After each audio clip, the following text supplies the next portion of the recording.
Welcome to Mentoring Moments. Mentoring Moments is a sub-series of the E-commerce Edge podcast. It is composed of clips taken from Jason's one-to-one and group mentorship sessions. Hello, everybody, and welcome to another episode of the podcast. It is my absolute pleasure to welcome somebody who I've been trying to get on the podcast for a little while now, and we've finally been able to make our calendars sync up, even though I'm down here in New Zealand visiting family, and he is based in New Jersey, where they've just made it through a massive snowstorm. Hemang is what you go by. UPADHYAY, I think I've said that right. Welcome to the podcast, Hemang. Thank you so much, Jason. Happy to be here today. It's awesome to have you along for the ride today. And you've had an outstanding career in, not, I wouldn't say exclusively B2B, but certainly leaning heavily towards that B2B space, fintech space. But you've had an outstanding career in product management, not project management, because a lot of people confuse those two disciplines and practices. But you have, at least as far as I can tell, and maybe you'll talk a little bit about your past and your history, but you seem like you have a very strong talent in like the engineering mind, the engineering view of the world, the technical view of the world. That because oftentimes product managers, they aren't necessarily massively technical, but I think especially in today's world, the more technical that you are, like for example in my role in the work that I do, like it helps that I have had technical roles for most of my career. Even though I'm a non-coder, I've always held technical roles, and that seems to be in this world dominated by technology, and especially now with the new world of AI. It seems that the more technical of a background you have, the better off that you're going to be, even in a product management setting. Would you agree with that? Absolutely. You actually brought a very interesting point of introducing AI as a new technology, right? But definitely, I do agree with you on one point that having a technical background is definitely help you think about what are the challenges downward while you work with the at the intersection of when you are integrating with development team, right? So you can actually understand what they are going through, and then you can actually easily communicate with them with empathy here, right? Because I know the challenges as I come from the tech background. While I'm not saying that the other don't have it, it is easier to connect rather than spending more time to understand the root cause of it. So I definitely agree with that. But the good point and good thing here is that AI is in the market as a new technology, and a lot of the heavy lifting work or the basic coding work, I would say, that developer used to do, I think that is seems it's going away slowly, because those basic codings are being taken over by AI. So the developers are being really very much productive in the sense of development and producing their own work. And at the same time, as being a product manager with the technical background, what helps me is whenever I have to come up with some idea or a feature that I would like to introduce and want to pitch it to my leadership. There are tons of tools out there in the market which is very much efficient for the product managers. So even today I'm using myself products like your AI studio, that is lovable, emergent, and so many tools out there. So I use that for vibe coding. I come up with just a prototype for myself, and that's really easy to visualize what I'm thinking and to pitch somebody across the board and different stakeholders. Earlier in back in the days, what happens is like you are talking theoretical, right? It's very hard to visualize what you're talking about. So that helps a lot. And I think that's where my tech background is helping me nowadays, is what I would definitely agree. And it's interesting because you're the senior manager product management AI at LG Electronics, and LG is a massive global behemoth manufacturer of all sorts of different products, not just electronics. They're in steel, and they're a massive global conglomerate. But what's interesting is that, and I've seen this across many manufacturers and distributors over the last few years, is that when these manufacturers and distributors treat their technology stack as a unique product, meaning this solution that we're putting together and the way that we're presenting it to the world we're owning that. We're owning, sure, maybe we have some SaaS vendors, maybe we've got some on-prem vendors. Of course, we're working with technology vendors. We're not creating every single piece of technology from scratch inside the business. But ultimately, when we look at the technology that we implement through a product lens instead of a project or program of work to be managed, it totally changes the way that we treat that stack inside the business. Meaning that there's a higher level of ownership when we treat it as a product that we need to own, we need to manage, and we need to present to the customer in a certain way. It changes the entire way we go to market with that solution. And it means that by definition, we're creating much more consistent operationalized feedback loops from our customer, because that's the very nature of product management, right? You can't do product management without talking to customers. It's impossible. It feels to me like project and program management are oftentimes an internal exercise, whereas product management is much more an external customer facing exercise. And that mindset shift is subtle, but it's very important in my opinion. Absolutely. And I would like to add to that point is there is very thin line between the technical product manager and the program manager or project managers, right? Because oftentimes people forget about what are the roles and responsibility of each of them really play when they actually wear different types of hat, which they cannot really differentiate by looking at it, but it's really different in the world that they live in. So absolutely, it's for product managers. We have to think about what customer wants, what are the pain point for the business, what are those strategy business wise, and how we can actually bring in something on the table which can increase our traditional any of the KPI that we look for. But project manager or program manager on the other hand, they actually look at stuff but not directly responsible for that. Rather they actually look at, okay, what are the risk factor involved in overall program, and what are the mitigations plan, or what are the escalations point that they have to collaborate across the board with the team, and how they can navigate those challenges within the team rather than on the top of the business. So definitely it's really a pretty thin line that oftentimes people misunderstand while they look at these two different side of fence. But I'm sure the people who live in this world and the all the stakeholder that they interact with day to day, they understand very well as they go through the entire process.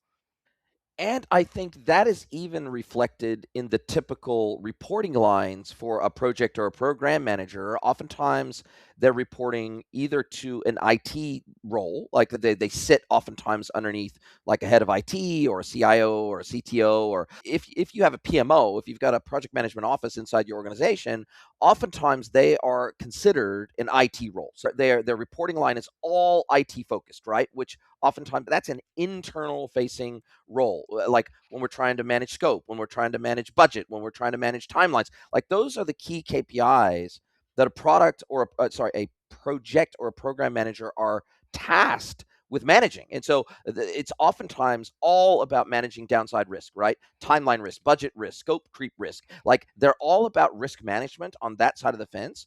Whereas, and I'd love your take on this, I find that generally speaking, product managers they're not an IT function. They are oftentimes they sit under the chief customer officer, or they sit under a marketing director, or they sit on the customer side of the business rather than the IT side of the business as a rule. Now, there's always exceptions to rule, but that seems to be what I witness in the market more often than not. And as a result of that is what leads to a very different set of KPIs and a very different set of results that each team is tasked with because of the organizational structure in which they function.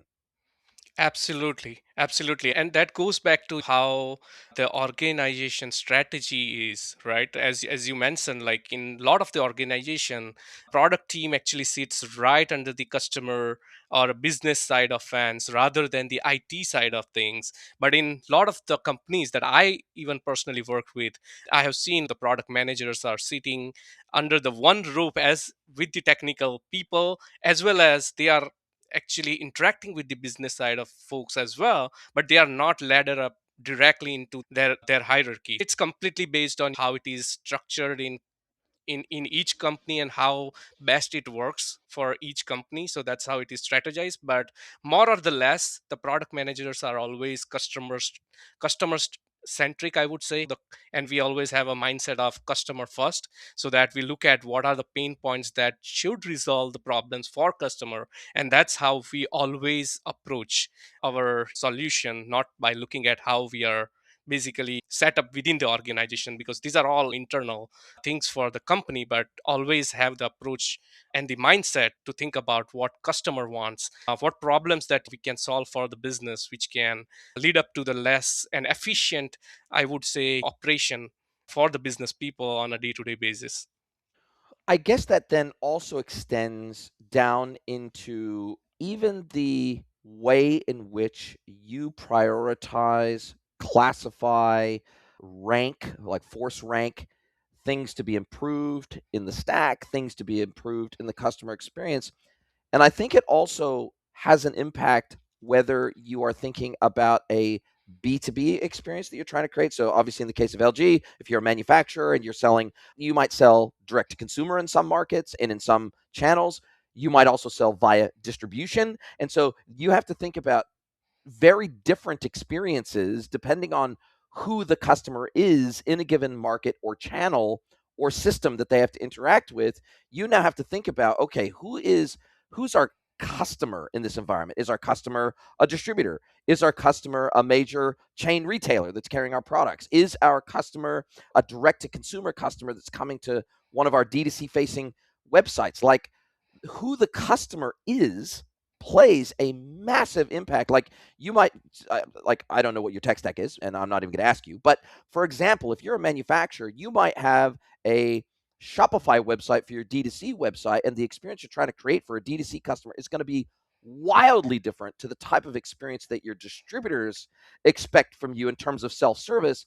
A distributor might expect to be able to purchase through EDI. They might expect to purchase through Punchout. They might expect to purchase through a self-service e-commerce platform. They might expect, even if they transact through an EDI experience, they might still expect to be able to lodge quote requests electronically, to check inventory electronically, to lodge RMA requests electronically. There's a whole lot of digital services that a distributor needs that are very different to the types of digital services that an end customer needs. An end customer might need to interact with your website and register for warranty support, right? Register their product for warranty support. Like, it's just who the customer actually is in that moment, in that channel, as they interface with that piece of technology.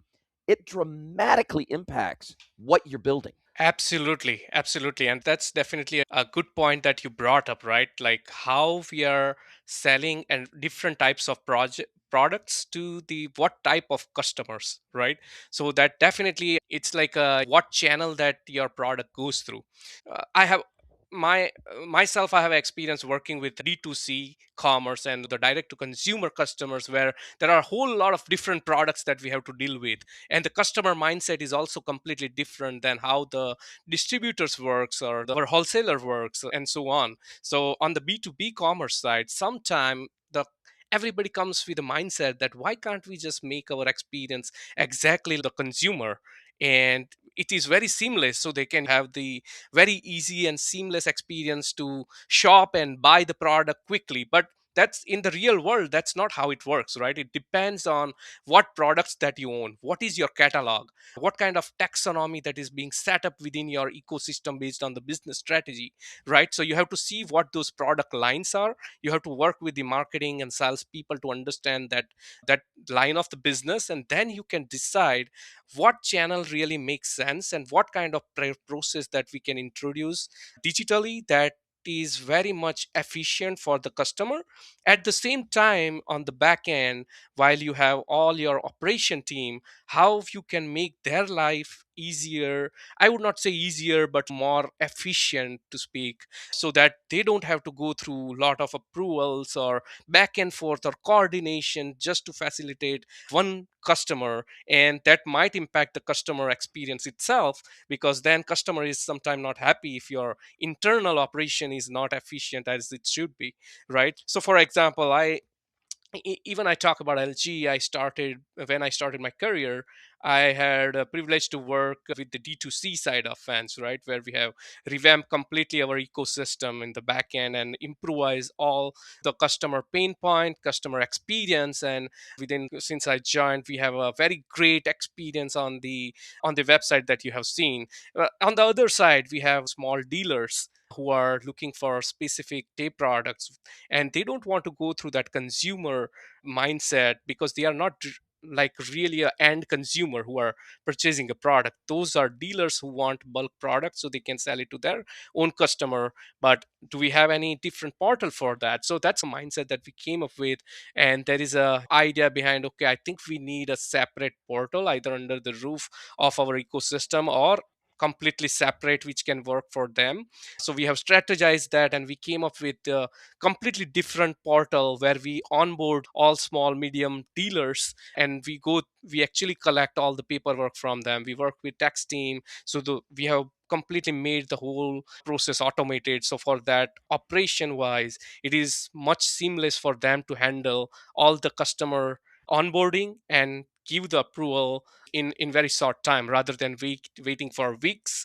And back in the days, people used to do offline business where they have to actually fill out everything manually, keep the software, and there is no integration, so you have to go back and for different system. The world is different right now, of course, right? So we have to think about how we can automate a different operational process at the same time, how we can make the customer lives easier so they don't have to coordinate with our marketing or sales folks. Rather, they go to the portal and they understand how the whole process works. So I think, yeah, that's definitely much more effective. And then I think we have the issue of tension, right? Especially if a business has that D2C, those D2C channels that they manage. Maybe even they've got some physical stores. Maybe they sell through traditional retailers. They sell through a D2C website. They sell through third-party websites, marketplaces, etc. So they've got that whole direct-to-consumer side of their business. But then on their B2B side of their business, they're selling EDI, Punch Out, B2B wholesale marketplace. They're selling Amazon Business. They're selling through an e-commerce portalized experience. And then they've got different sizes and tiers of those wholesale customers. They got their massive master distributors all the way down to their smaller distributors, all the way down to their relatively small dealers, right? And then they've got wholesale customers that might be retailers, right? So they might have a retail chain, a huge retail chain, a Walmart or any big retail chain that they are a B2B customer, but the way that they view the world, so when they purchase, they're a B2B customer, but the way that they view the world in terms of presenting your data to the world is much more like a D2C view of the data, a D2C view of product specifications, a D2C view of product images and videos and all the, so their view of the world is very different to a distributor who's just trying to get it out into the channel, right? Where they need minimal amounts of data and very different like specification data and material safety data sheets. And they need very different view of the data. And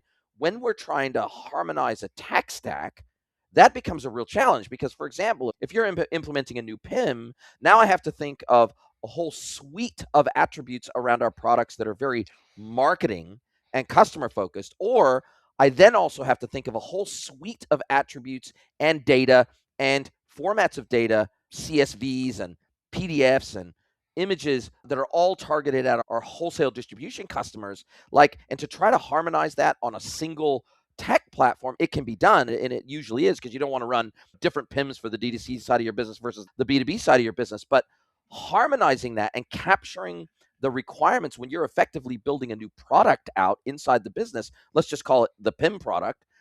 Now all of a sudden you got to do discovery. You're not just doing discovery with some D2C customers. You're now doing discovery across wholesale clients, internal account managers. Like, the amount of discovery you've got to do to implement a new piece of technology, it's very broad when you've got so many different target customers. Absolutely. And that's where the B2B commerce completely different than how actually the consumer and D2C works, right? Because you have to think about your product line, what is the vertical market that you are facilitating? Are you actually tailoring all of this customer who comes to the website? Do they have the dedicated business experience where you can offer them the account specific discount, for an example, or a volume pricing if they are buying on a bulk for time to time. So I think initially back in the days, I have seen a lot of companies were just treating B2B commerce as just like a consumer, but then they, over the period of time, they realize their customer types are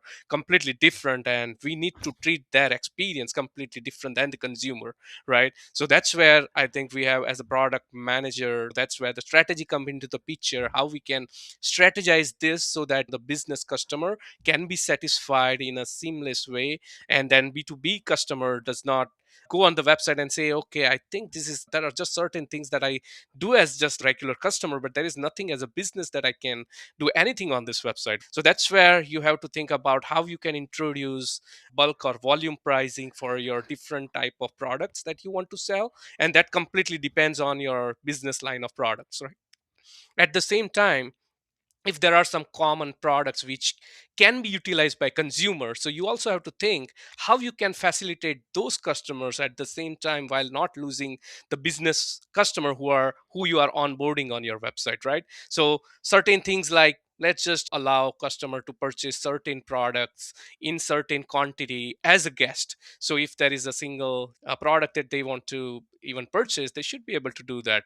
And if there is a business who want to have a business relationship with that the company to buy a bulk products on time to time basis, then you should have onboarding business experience where you can facilitate them and provide them a channel where you can actually offer them time to time discount. Or if there, for example, there are non-profit organizations that you want to cater to, right, then you should think about how we can introduce some tax exemption functionality on your website so that when they come in, they need a way to get through it without paying the taxes, so they don't have to go back and work around that at the end of the year, which is really hassle for them. Nobody wants to come to your website and do that if that's the case, right? So I think those sort of things are really different than how you work with the consumer front, and that's what makes B2B commerce a little unique in a way that operates and the customer that you cater to. So yeah, absolutely, you have to say where you want to go, and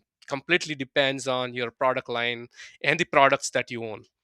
You make such a great point that I didn't really even it didn't really click for me when I first mentioned those two different types of customers, your B2B customer and your D2C customer. There is a almost a hybrid type of a customer, which is they are a B2B customer, meaning that they're a business buying from you, but instead of buying the product to resell the product, they are buying the product to consume it as a business. And that is a very unique, like, needs of a master distributor, a dealer, and a business consumer customer. Those needs, they're all businesses. They're all businesses buying off you, and they all have that basic tenet of a B2B transaction. But what they need when they're buying a product is, in terms of the journey and the experience, is very different, right? So if I'm a Walmart, say for example, and I'm buying off you in bulk to sell to consumers, I'm still a B2B customer, but the way I want to interact with you is very different, and the types of data and analytics I want to get from you, very different. The types of margins that I need to get from you, very different. If I'm a master distributor or a sub distributor, again, experience very different.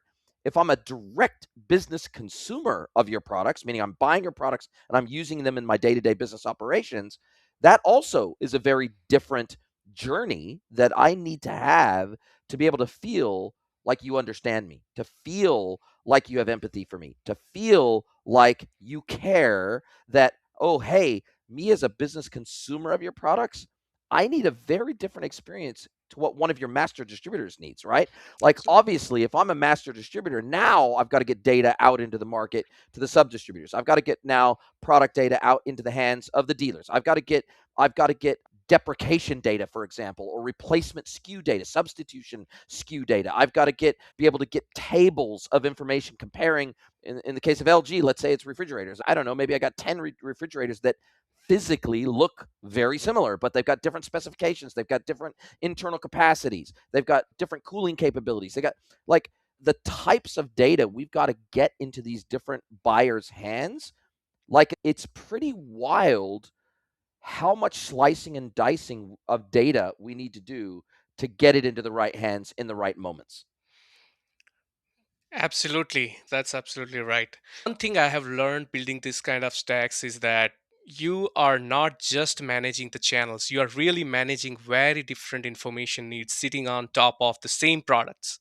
On one end, you have got the business consumer you called out, they buy as a business, but I think more like a sophisticated D2C buyer, right? They care about use cases, comparisons, and services, not about like pallet quantities or substitute metrics. On the other hand, the master distributor is almost running a data factory. They need a clean IDs and life cycle status replacements and the whole substitution SKUs, so on. So the only way I have found to keep that team is to design the data model and service as a product in their own right. So for example, something like IT products, for an example, the core we defined, right? So there are different type of, if you are, I think this is a right example I can give. If somebody is running their startup company and they want to buy a business IT product for themselves or maybe a couple of employees, they might want probably two or three because they are just a startup, right? They don't want to go to the consumer because they don't offer that type of products, but they want to go to the business side of products, which makes sense for them. But they don't, at the same time, they're not looking to buy in the quantity, right? So that's a perfect example where you want to offer them to buy a product which is maybe two or three quantity, and you can have a number of quantity based on the business strategy that you can define. So that way, any small businesses who are just starting out, you are not missing out those customers, and those customers will be happier, and as they grow by, they become bigger, they will always come as a bigger or a medium sized customer to, and they would like to onboard with you for a long term relationship. So that's how you can open up your door for the long term opportunity to start with. So I think those are the strategy point that definitely we should consider on the B2B commerce side, because it's mix of both, and sometimes it becomes really tricky. Blurred. The lines become Yeah. blurred very fast. And one of the other things that I've been contemplating lately with some of my clients and some of the challenges that have been talked about at B2B e-commerce world, which, we both get a chance to be a part of, even for the businesses, manufacturers and distributors that have been early adopters and early embracers of AI, and even where they've gotten a board level mandate or a CEO level mandate in the business to use AI wherever possible in the business, executing on that based on all the manufacturers and distributors I'm talking to now is easier said than done. Like when I was in Melbourne last year for B2B e-commerce world Melbourne, there was a company on stage, they're a big distributor, and they had been given a mandate by the board and CEO. We're going to infuse this business with AI every way we possibly can. We're going to be early adopters of AI. We are not going to be laggards when it comes to AI. So they had funding, they had a budget allocated, they were empowered basically by the leadership team to adopt AI. But where the rubber hit the road, they had big challenges, meaning that they were a Microsoft shop. So they had access to Copilot across their entire company, but they had certain departments in the business that said, that's great that we all have access to Copilot, but it's crap for what we do. Like it's crap for, maybe they've got a development team in house, for example, and they're saying, actually, we need access to Claude Code. We don't want to use Copilot. Or we need access to ChatGPT. We don't want to use Copilot because it doesn't work for our specific needs. And so creating a governance structure and creating an adoption model around AI or a test and learn model around AI for some of these businesses is really hard, even where the leadership of the business is totally bought in. Actually, creating a workable framework to get that infused into the business, it's really bloody hard. Absolutely. And it just happens because AI being in the market, I see there are two types of challenges. One which you already mentioned, right? Where the leadership is on board with you and give you a free hand to use the AI across the board, but not thinking that how is it going to work and without streamlining or governing that across the board in different departments, right? That's one challenge. But on the other hand, there are folks who wants to actually utilize the AI, but the leadership team don't want to onboard, just because with for the same reason that they are not confident enough around the guardrails or what's the security around it, what could be the data breach, they don't know yet, and there is no such confidence that somebody is going to give them right away. But I came across this interesting topic oftentimes when I talk about AI, right? And that becomes my interesting topic to talk about. There are guardrails which can be securely that you can put in your environment. So you have Amazon AWS instances which are well secured to actually deploy any of your code, which you are anyway doing it today, right? So if you are doing it today, you have your AI model in the same instance, and you just need to think about how you can provide additional security on top of it if you don't feel comfortable around what's provided by Amazon, which is completely fine, right? You can always have your additional security or guardrails around that particular model so that they don't have hiccups in across the board, whoever is interacting with your model. So I think there are ways that you need to think about that as well, but that also goes back to the original thing that we were talking about. You need to think about the strategy of where, what you want to do and where you want to utilize AI to solve what kind of problem, right? That matters a lot. Once you actually figure that part out, it is much more clear, and you can have a clear path forward that you can how you can provide your model a better governance and the guardrails to run that specific things that you want to achieve. And then it becomes slowly easier for the people to adapt across the board. Plus you can evolve over the period of time because AI is not yet stable, and that's where every org is like differently trying how we can streamline this process, but nobody knows because there is no streamlined process that you can go about it as a blueprint, right? But you will get it one day, I promise you. So you have to evolve as you go. That's what my perspective for that. Yeah, I think the biggest concern, and even speaking for myself in my personal and my work life, my business life, I recently switched from I found ChatGPT. I found so about a year and a half ago, I went cold turkey off of Google search. I integrated ChatGPT into Brave in the Omnibox to where all my queries went straight to ChatGPT. Basically, I went cold turkey because I realized for myself, unless I go cold turkey, I'll keep one foot in the old search camp and I'll keep one foot in the AI camp. And I decided, geez, if I really want to learn this AI thing and I really want to learn good prompt engineering, then I got to go boots and all. And I have to go cold turkey off of the old ways of working to the new ways of working.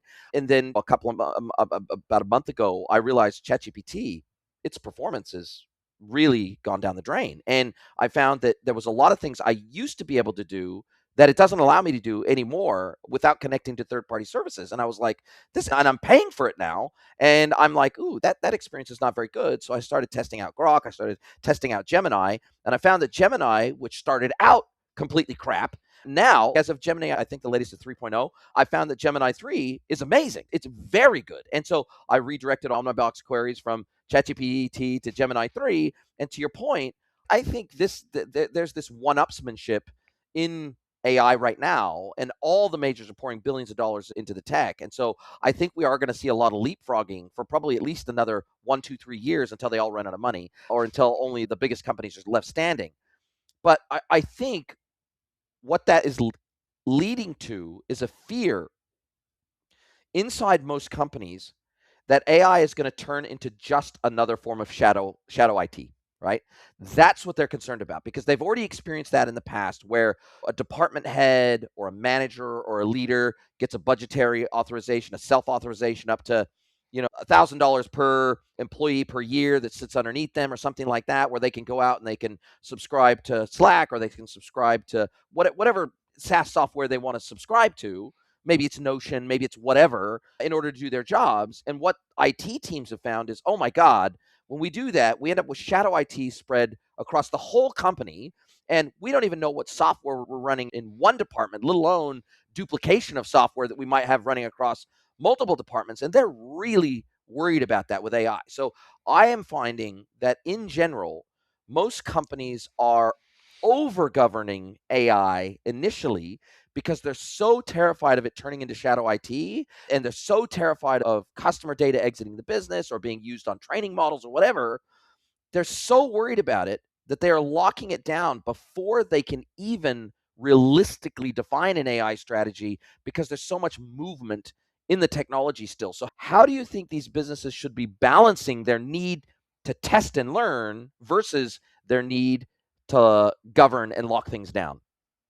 So I think my opinion in that perspective would be you have to see what actually again you are trying to achieve or solve for as being efficient in your world. So if there is a tool out there which can make your life easier by integrating that, for example, writing a user story for just say, right? Back in the days, you have some ideas from business folks, marketing folks, legal, right? They're throwing ideas in one line.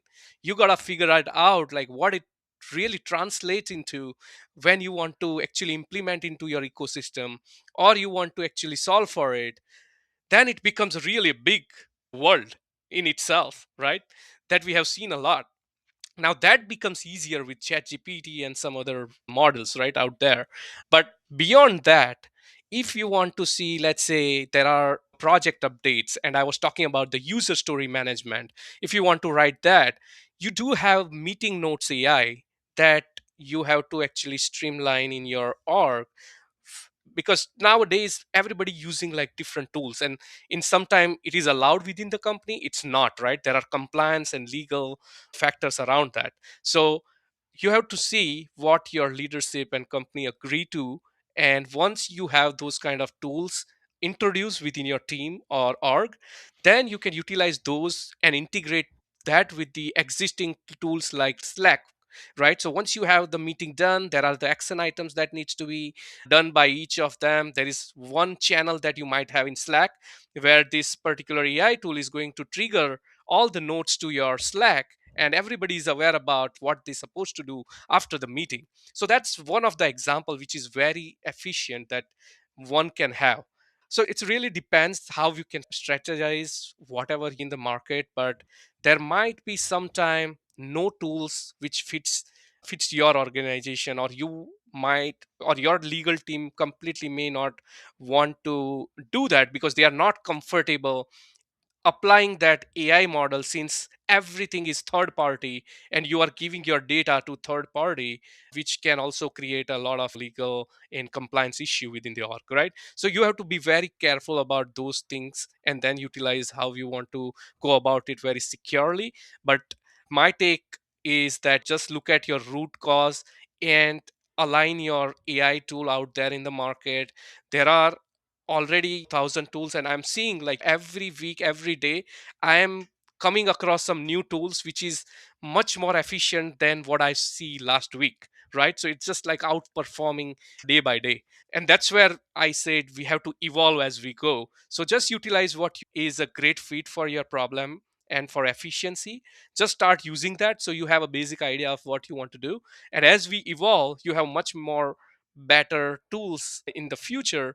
And you might not need it what you are doing, so you have to see how that cost structure fit into those kind of tools, right? Because you don't want to invest into something which is now outdated all of a sudden, because that's actually I'm seeing that within a 6 months where we were and now where we stand is completely a different world, right? So I think you have to take these all types of things into the account and move forward. And how do you think that platforms like Lovable will change the product management world? And I'll give you an example. So I know that for me, building things in Lovable is amazing, because even if it's only purely a prototype or purely a proof of concept, to actually be able to visualize something and show instead of telling, like that's a powerful benefit, right? Instead of trying to describe something verbally, or to write a spec, or to write a brief with maybe some basic wireframes or something like that, to be able to show something that directionally shows exactly how you want something to function, or how you think it should function for discussion with the broader team, that is a very powerful benefit. Historically, product managers, in my experience, have worked more with technologies like Figma or wireframing technologies. They've worked more with those types of tools than actually any kind of a development tool. Or they've worked with a designer. They've described what they want to a designer who's used something like a Figma to create a basic design or a basic wireframe. And then they've collaboratively gone back to the business or to the IT team with those ideas and talked through them and gotten feedback. I feel like we can get to a much closer place of reality sooner without being a developer, because I'm a non-developer, but I'm a very technical non-developer, and I've been able to build apps in Lovable just because I'm a really good solution architect and because I'm a really good BA. And I feel like product managers now, they can get to a place where instead of trying to create a brief that makes sense to a developer or makes sense to an architect or makes sense to a third party agency, now they can do like that first POC cut themselves, or maybe just working with a designer, do that first POC cut themselves, which I think it just accelerates the process, right? Like quite dramatically versus the old school 5 steps of wireframing, 5 steps of prototyping, interactive wireframes with some expandable buttons or whatever it is. I just feel that this new era of AI where we can speak things into existence, that is going to radically accelerate the product development process, at least through my eyes. Now, I'm not a product manager, but that seems directionally where the industry is going.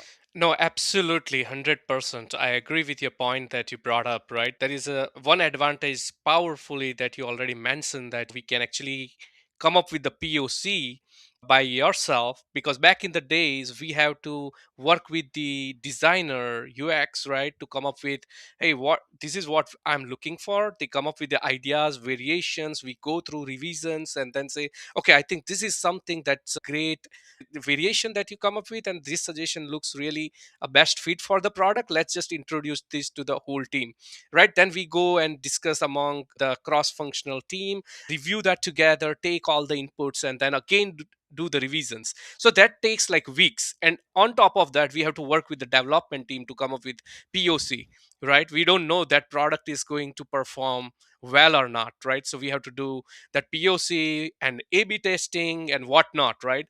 But with tools like Lovable, that becomes so easy, right? If you have seen my own website, hemangupadhyay.com, the moment that Lovable came in the market last year, the next day I went into the Lovable and it excites me a lot. So it just took me like 2 hours to build the entire website and just deploy it myself, right? So that's the power of Lovable. And that's where basically we come up with the POC, present it to the leadership, as well as it is very much easier for developer and UX team to what product managers are looking for, because oftentimes back in the days there is a lot of communication gap that we have seen, right? That you interpret something but the other people may not take it the same way, right? They interpret in a different way and the outcome might not be exactly same that you look for, and you are going into the feedback loop to revise the things and come up with the final output, which can take like weeks or months to do that. Now you are cutting all that effort into the days or maybe like couple of hours as we evolve, because I have seen like 8 9 months ago Lovable, and what today is completely different, right? Lovable offers the completely backend integration with their own cloud and so on. So that's evolving as we go further, and I'm sure it is yet not there where you can build enterprise level application, but it is great Yes. for making the prototype or MVP type of product. But that's definitely a powerful tool where you can utilize in your day-to-day life, and your product management world can be much more effective and efficient for each and every person who can use it.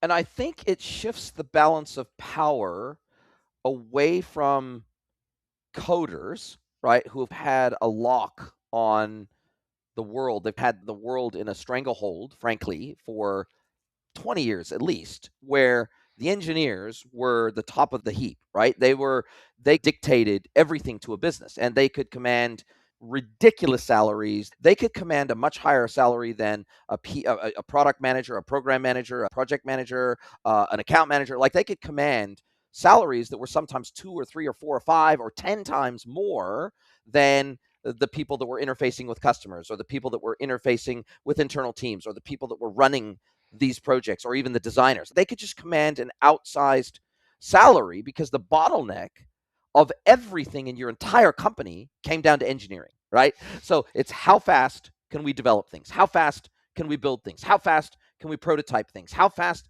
can we test and iterate on something? And that oftentimes came down to how good were our engineers and how many do we have? And so companies, even product companies like an LG, for example, that are making stuff in the world, they were fighting for engineering talent in the world alongside Google and Meta. And like they're fighting for talent amongst the dedicated software engineering companies out there, and finding that they had to pay quite a ridiculous amount of money to secure and maintain and keep an engaged top level talent. And now, because we now have spread out that ability to deliver at least prototypes and POCs, we've moved that out of the engineering team, the exclusive domain of an engineering team, and we or the out of the exclusive domain out of an agency team, and we now can diffuse that across more teams inside our businesses.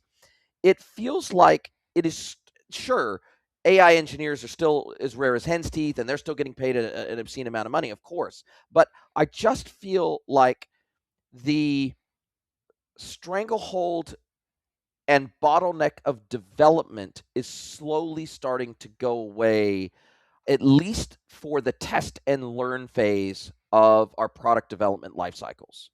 Are you seeing that trend moving that direction as well?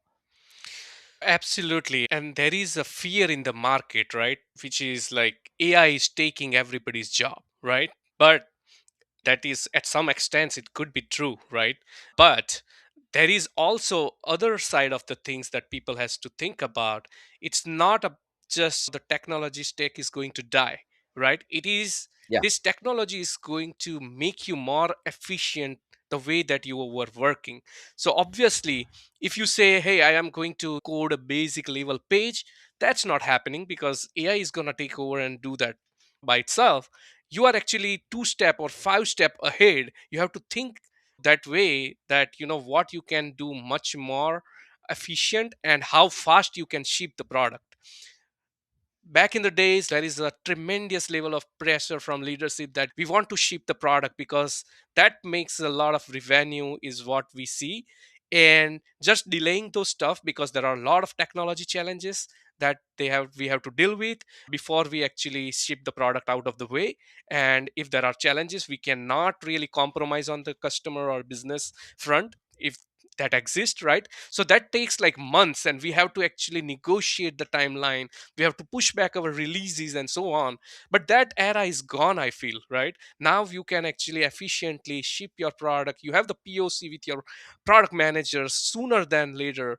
Now you have a chance to architect your solution much faster. The tech leads have your foots behind coding a simple concept by yourself and planning ahead of time so that you can ship your products much more efficient. And there is less assumption that we used to have back in the days because you cannot visualize upfront. Now it's different, right? You can actually visualize, you can see the things with your eyes, you can pinpoint what you want, you can actually make the changes much sooner than later. So those are the advantage of AI and the way that we are going to work or we are working today. And that's where I see that this developers and architects are going to evolve themselves as well, because on the technology front itself there is a lot of evaluation is happening. For example, devs has Google anti-gravity, right? That's a great tool for developers, whoever is technical. For non-technical folks, we have Lovable, Emergent, and so on, where we can wipe code. And for tech people, you still have those anti-gravity where you have code written Claude by Code the and all the other AI, technologies. tested by AI, and then you take the whole thing and then code top of that. So you have all this leverage with AI technology where you can actually make yourself efficient. If you become efficient, the business become efficient. That's where the more money is, and that's where I think we see the AI is bringing more opportunities in the future. And this is a way we will get more opportunities, is what I see.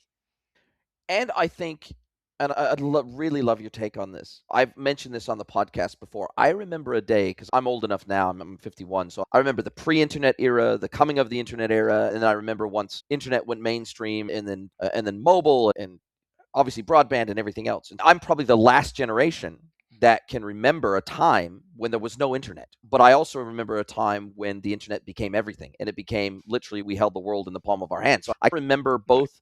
I recognize patterns from both worlds, is what I'm saying. And I get the sense that, like back in the day when I first started in this industry, people on their CV would put expert Googler, like as an attribute. Like they would say, I'm an expert Googler. I can find information on the internet better than most, right? Because back in the day, it was hard. It was hard to use Google really well.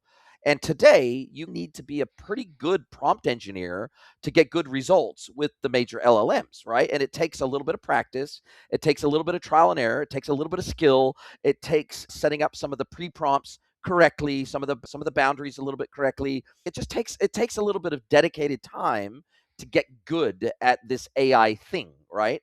And a lot of people today are putting expert AI prompt engineer on their CV to help set themselves apart. I feel like sometime within the next 12 to 24 months, people ain't going to be putting on their CV that they're an expert prompt engineer. The default expectation is going to be everyone entering the workforce can use AI tools, or they can figure them out, because I just feel like this is coming so fast that if you don't, even at our age and older, if you are not playing with these tools, if you are not testing these tools, if you're not learning more every day about this stuff, you are going to be replaced by a younger generation that are AI first. That to them, it is going to be just as normal to use AI tooling in their everyday life as it was 15 years ago for those of us in the tech space to use Google. And so I feel like there's going to be a pretty rapid bifurcation between the segment of the industry, regardless of age, that are really comfortable with AI tools, and the segment of the industry that are just resisting, that they're like, nah, don't really use that AI thing, don't really understand it, don't really want to learn it. I think I can ride out my career without having to learn this AI stuff. I think that is going to be really problematic if you are resistant to even learning about AI. Your career is probably in jeopardy, even if you don't work in tech. Absolutely, absolutely. That's a good point. And I'm actually seeing that's happening even the world that I live in and the folks that I see who are coming out of the college and their first thing is they are starting with AI. So they don't know how to work without AI, right? That's kind of advantage for them. So they are actually starting from there. So they are just looking ahead because they don't know how it feels like without AI. But for folks like you and me, we always back of our mind we compare, right? Like how we used to work and how we are going to work today or like tomorrow, right? That's completely going to change. So the people who are in their comfort zone, to say, where they are too much obsessed with the work that they are doing and they are in their comfort, right, don't want to get out of it, I think it is going to be a bit challenging for them because they haven't really seen any evaluation in the work that they are doing. And these are the folks like who are doing the repeatable task, and that's what I think Sam Altman and the big leaders are saying, right? The repeated work can be replaced very easily by AI, but the critical thinking is very important in today's world. So I think you need to activate that power inside you so that you can survive and you can actually thrive in the market in the future. So I think that's definitely one takeaway that I would love to throw that everybody should keep in the mind. And that's what I actually see happening with the folks who are coming out of the college who are much younger.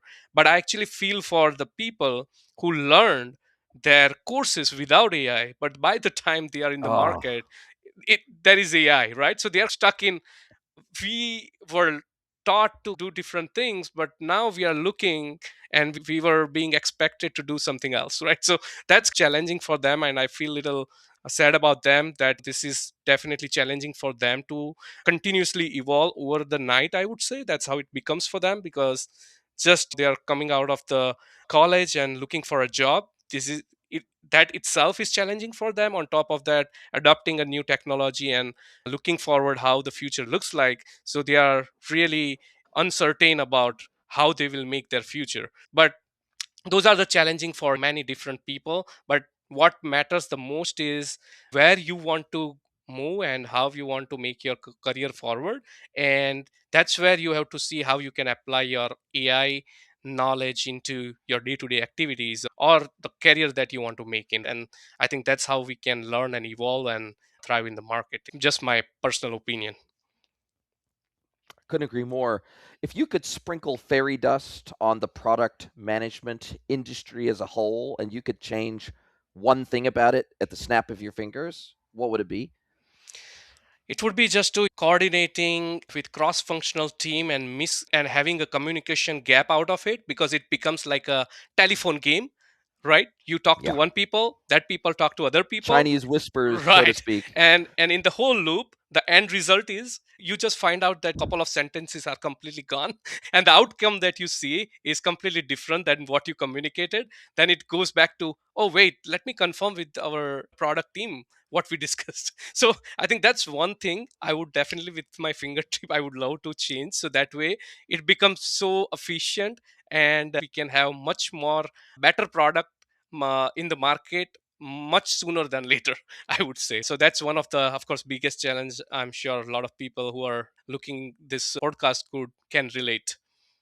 I think that's such a I think that's true of almost every discipline in tech. I think the ability to think and act cross functionally. And I think as AI becomes more common and as AI becomes more commonly deployed, that ability to marry soft skills with technical skills is actually a superpower. I think the ability for technical people to sit down with non-technical people, have a conversation, to be able to articulate their thoughts, to be able to gather requirements and help people feel comfortable sharing what they want and need out of their job, their position, and the products that they're trying to deliver to the market. I think those people that can bridge that, it's always been that way in tech. For example, the best developers I've ever known in my life, they weren't just geeks that beavered away in the corner. They were people that could have real human conversations, but then they could translate those conversations into very solid technical solutions.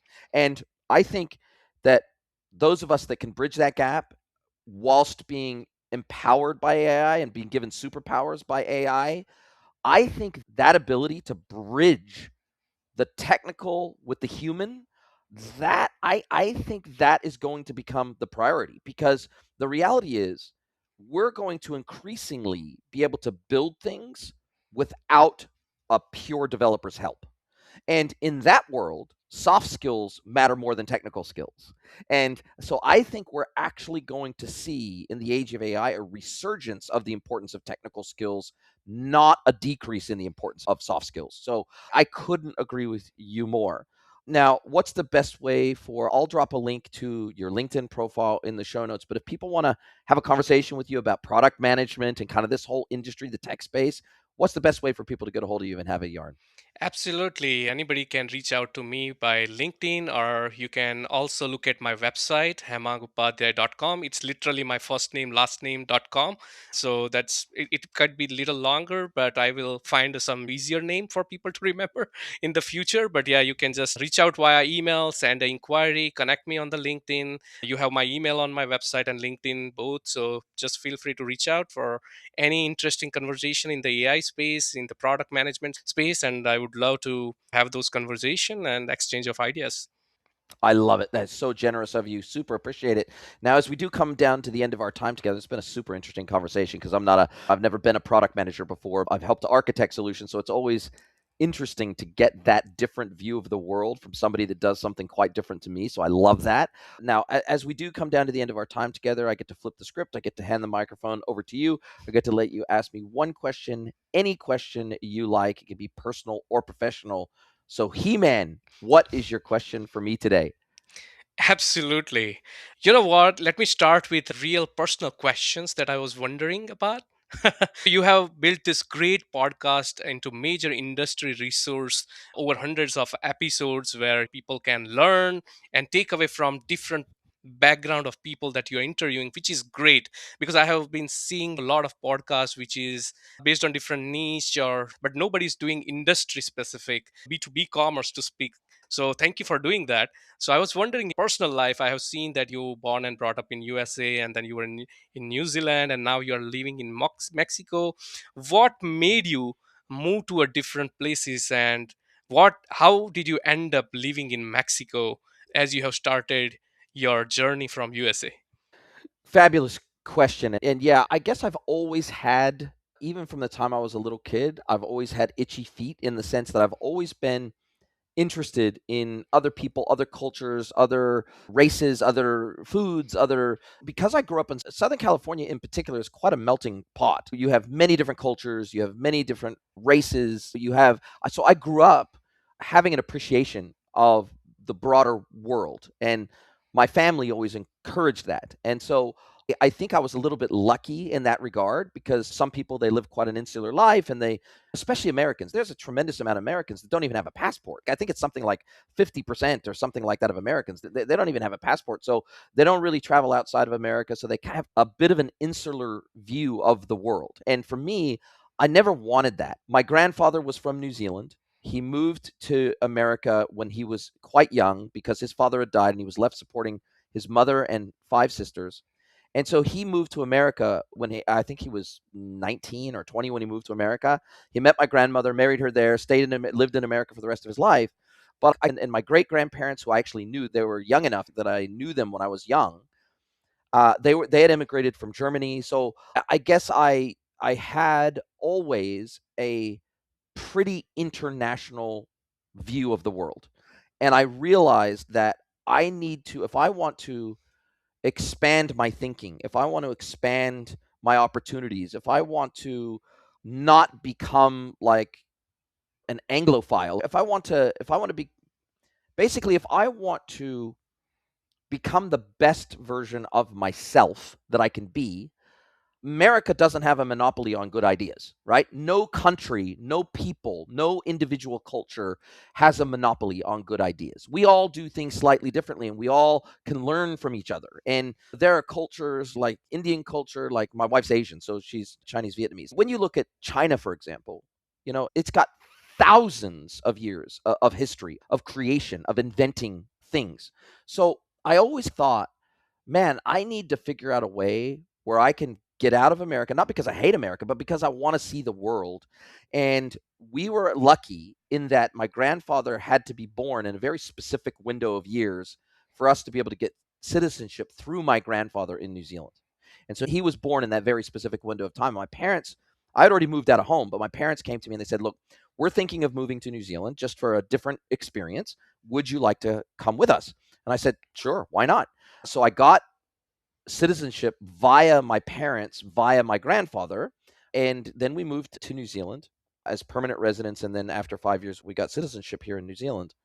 And then New Zealand is a beautiful country. It's got amazing people. It's got amazing nature, but it is pretty far from the rest of the world. It's pretty remote, and it's hard and it's expensive to get anywhere. And then COVID hit. And my wife and I don't vaccinate, and we never will. And COVID was bad in New Zealand. We were one of the most locked down countries in the entire world for 3 years. And it was like a prison. And my wife and I are big global travelers, and we were like, this is crazy. Like the ability for a country, for a government to basically put you in a prison for 3 years. Nah, we don't ever want to be subject to that again. And I had been to Mexico because I grew up in Southern California. I'd been to Mexico quite a few times in my younger years, and I always loved it. I always loved the weather. I always loved the people, the food, the culture. I always loved that about Mexico. And so when we started looking at other countries we could move to, Mexico, because of its close proximity to the US, I already had some clients in the US, and they're very immigration friendly. It's one of the most immigration friendly countries in the world. And so we found that we could qualify via financial solvency for residency. And so we moved there in 2023, and it's been a fantastic move. I've done more traveling to the US since moving to Mexico than I did in the 15 years prior to that living in New Zealand. And it's been a great move. We've been to Europe since moving to Mexico. We did When we first moved to Mexico in 2023, we did 20,000 kilometers driving around Mexico to see the country and to get familiar with it. So I've always had that interest in getting to know other people and cultures, and this has just been a stepping stone part of my journey. And I'm so blessed to work in an industry where being a digital nomad is not only acceptable but expected, and especially since COVID. And so it's been a great journey. That's beautiful, beautiful. That really motivates me and you inspire me a lot because traveling is one of my subject as well, and me and my wife would love to travel a lot. But because we just get so much busier in life, and whenever we travel, we see that the world is completely different when we travel. And then I feel I always want to travel. I have always want to see the different culture, different places, meet with different people, do the networking. That's where you get different ideas and what world look like. So I think I love that, and that inspires me a lot, and I would love to travel in my future if I get a chance. So definitely we'll see how it goes. And the last question The I would ask. door is always open. Sorry, I'll hand it over to you in a second. The door is always open in Mexico. That's why we bought a 3-bedroom house, so that we would have a spare bedroom for guests. So the door is always open for you guys to come and join us in Mexico for a visit. Absolutely, thank you, thank you. That's really generous, and thank you for saying that. I would definitely visit you if I plan to come to Mexico. Yeah, and sorry, I interrupted you. Yep. Nope. Just last questions about what we were been discussing. So based on what we have discussed so far about complete the whole complexity of P2P commerce and digital transformation, what is that one trend or capability that you think enterprise product leaders are overlooking that we should be investing in over the next few years? I think the merging of conversational AI mixed with multimodal AI mixed with the traditional communications of B2B e-commerce is an overlooked digital enablement opportunity. And so I mean that in B2B e-commerce, email, WhatsApp, Slack, Teams, like these are all extremely common communication channels in the B2B world. A buyer will communicate with their account manager via these channels. They'll send an email with an attached PO to it to their account manager, and then they'll manually key it into an ERP. With multimodal AI and with technologies like Motivate, the Motivate platform, and they're just one example, we now can turn these communication channels into headless commerce channels, and we can intercept those messages. We can strip the PO, for example, off of it, whether it's a CSV or a PDF. We can map that directly into the commerce system as if the customer was interacting directly with our portalized experience. We can intercept quote requests. We can intercept inventory requests, pricing requests. Like we can intercept all that through those traditional communication channels, and we can turn those into headless commerce experiences pretty easily now because of the merging of conversational and multimodal AI. And it is amazing. Like some of the experiences we are able to create now and dramatically decrease the manual workload associated with those channels. It is amazing. And not enough manufacturers and distributors are thinking about that yet. Amazing. Yes, I strongly agree with that, and I love your take on that. So I will definitely keep that in mind and will work towards it to see what better we can do. So thank you so much. And My pleasure. Thank you so much for your time. I really appreciate it. And I can't wait to speak to you again soon. Thank you so much. absolutely, and thank you for inviting me in today's podcast. It was wonderful talking to you. Thank you. My pleasure. If you'd like to get mentored by Jason for free, head over to greenwoodconsulting.net, scroll to the bottom of the page, and click Get Mentored by Jason.